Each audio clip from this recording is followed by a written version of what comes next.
Sample ఆవకాయ కోసము 5 మామిడికాయలు ఇలా ముక్కలు కొట్టించి పెట్టుకున్నాను. 5 వెల్లుల్లిపాయలు తరిగి పెట్టుకున్నాను. కప్పున్నర ఆవు పొడి వేసుకున్నాను.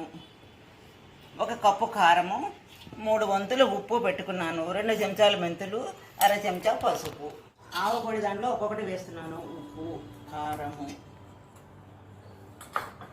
మెంతులు, పసుపు, వెల్లుల్లిపాయలు, నూనె కొంచెం కొంచెం వేసుకుందాము.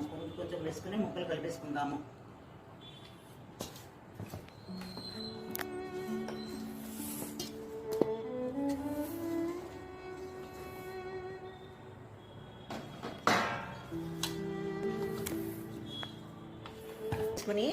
ఈ డబ్బాలోకి ఎత్తేస్తున్నానండి.